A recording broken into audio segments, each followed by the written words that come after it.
PeeWee's a rat. PeeWee. And they start telling everybody I ratted on him and shit. And then they said, we're putting him out in bad.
To this episode of Chatting with Stacks. I'm your host, Bill Stacks, and today I got PeeWee.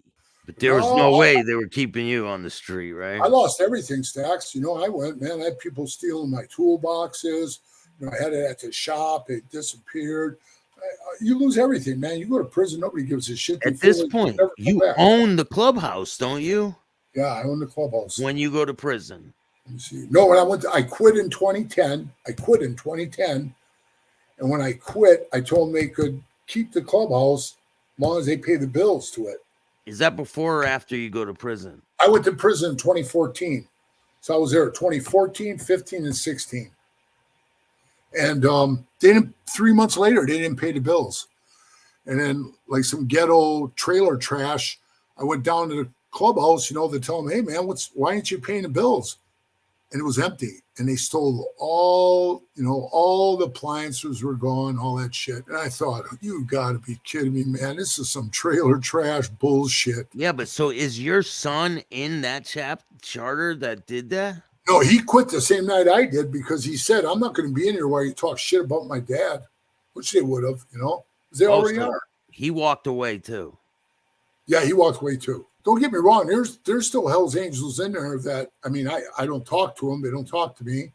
Some reach out to me in like different ways and send me messages, you know, but there's still a lot of good, really good ones out there, you know, that are good brothers and they got good hearts and they still, you know, they still know who I am and they still believe in me and shit. And they say it's a dirty shame that I'm not there. And they wish I was back there, you know, and I don't wish I was back. I told Sonny, you know, he called me up and he goes, why did you quit?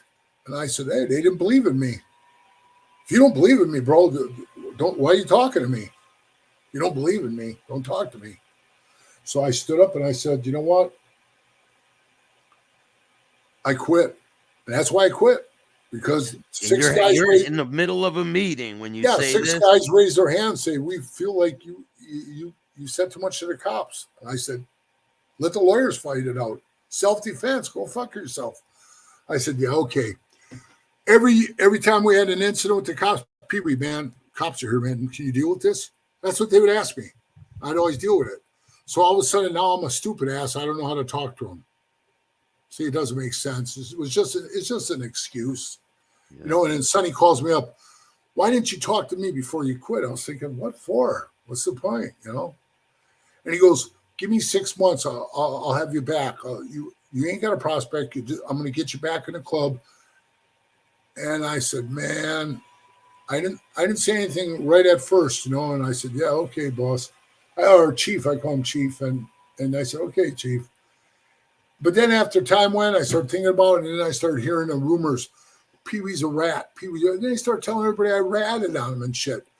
And then they said, we're putting them out in bad. Because that's what they wanted to do, to screw me out of my shop in Sturgis, which they did. And Sonny calls up and says, don't worry about that. I'll have all that. And I said, listen, they're already running their mouths. They're already talking shit. I don't want to come back.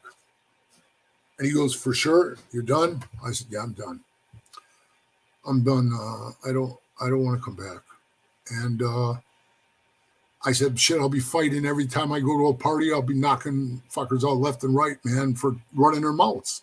Yeah. And he says to me, well, if you don't want to come back, then there's no reason you and me ever have to talk again. That's just what he said to me. Wow. I said, well, if that's the way you want it, take care. He said, bye. That was it. I never talked to him again. Yeah. And that day you, so they raised their hand and they said that, and what, you just took the patch off and laid it right on the table, and I walked out, bro, and it broke my heart to walk out of there, but I had to, because I don't feel like, like you said, like, being in the street gang, you know what I'm talking about. You walking out there, man, if your heart was in it so much, and you know what I mean, and you believed in it as much as I did, it was breaking my heart to walk out of that room and leave. Because even myself, I was saying, man, did I just do the right thing by quitting? Did I? Yeah, I know I did. Because now I see them the way they are. Man, there's no way I'd be in that club. No way. All the shit that they're doing and the crazy shit they're doing to themselves, they're like killing their selves within the club. And it's ugly, bro. It's an ugly situation. So when did you decide to write your book? I started writing my book when I was a member, brother.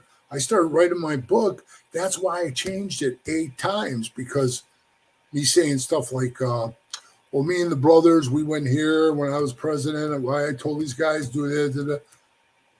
I had to change that all. I had to go back and change the whole book, to where now I'm out. To a past tense, right? To a past tense, yeah. Yeah. So I had to change it, and it was funny because I was at a drag strip, and an old Minnesota member, he came up to me and he said, hey, PeeWee, you still writing your book? And I said, yeah. And he goes, what are you going to call it? And I said, I don't know. I don't have a name for it yet. And now when I was in the club, I was going to call it Strength and Honor when I was in the club. But, I wasn't going to name it that, because now I know the real truth, the way they are. As fast as they turned on me and shit on me, they were never brothers. They were associates, you know what I mean? Like high school shitheads or something, So I said, why? What name you got, bro? And he says, Brotherhood, greatest lie ever told. I looked at him, I said, wow, that's an awesome name. I'm going to name it that. You don't mind? And he goes, no, I used it. You know what I mean? I just don't mention his name, but I said, yeah, an old member told me, name it that. And I said, that's a perfect name for it, because that's exactly what it was. Because as soon as you leave, and it doesn't matter, Stacks, if you leave good or bad.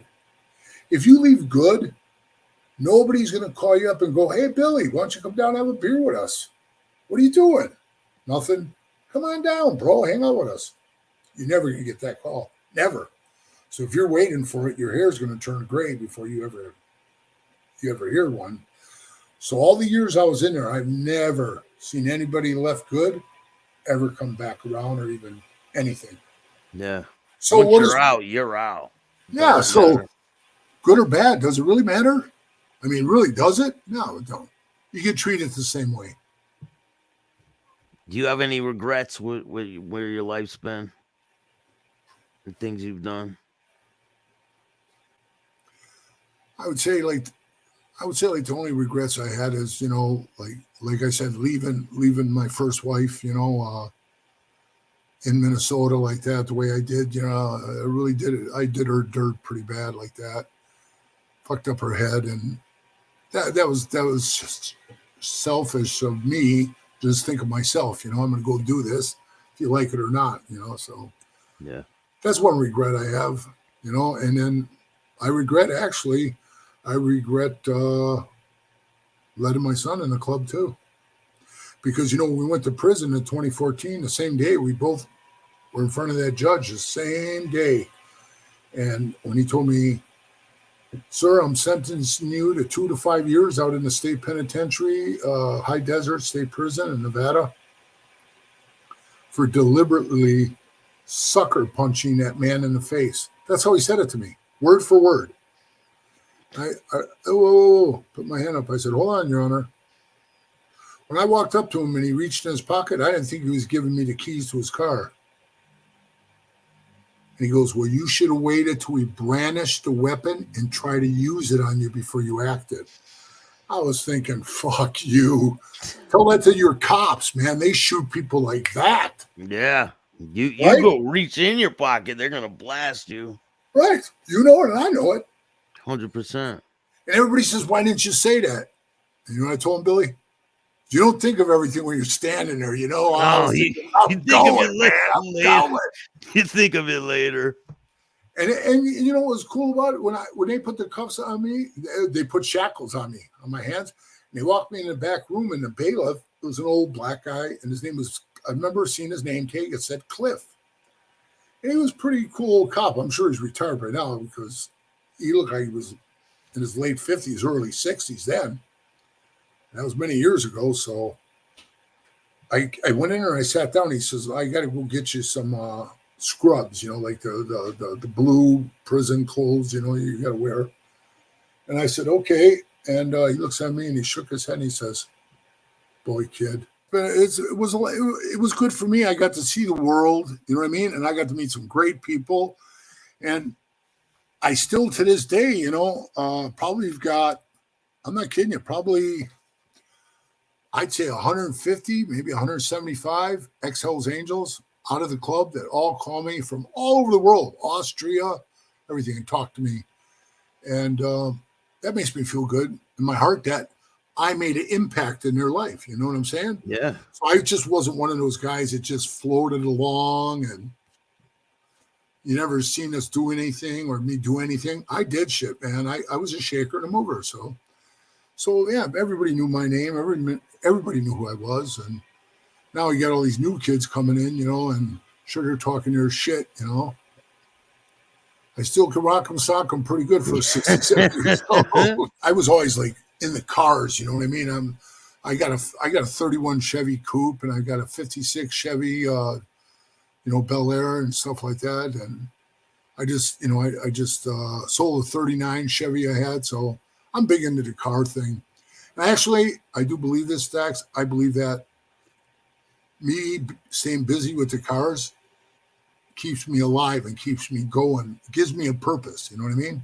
Yeah. I don't even own a motorcycle anymore. I sold it. I know So I they don't are even rock. dangerous. They are dangerous, man. Yeah. Especially And I mean, they got me nowadays. on all these blood thinners, bro. The doctor said if you crashed, you'd bleed out before the ambulance got there. Yeah, you don't want So I just, you know, I sold the bike for 10 grand. I bought a lawnmower for 12 grand. Big old Kubota. I got 5 that. acres. I got 5 acres here I got to cut. So you've been in how many bike accidents have you been in? 3, I think. 3. That One I one crashed. One I there. crashed when I was in the Sinners in Milwaukee. I hit a lady pulling out of a bar. I hit the side of her door. I flew over the car, broke my kneecap, and the bike was totaled on that. And then another one is when I told you I got in an accident in Minnesota when I crashed that bike. That was in '94. And then I also crashed in '94 on the Golden Gate Bridge. Yeah, my cases were leaking oil and it pissed it all over my rear rotor, which I didn't know, right? Because I'm riding the bike. Yeah.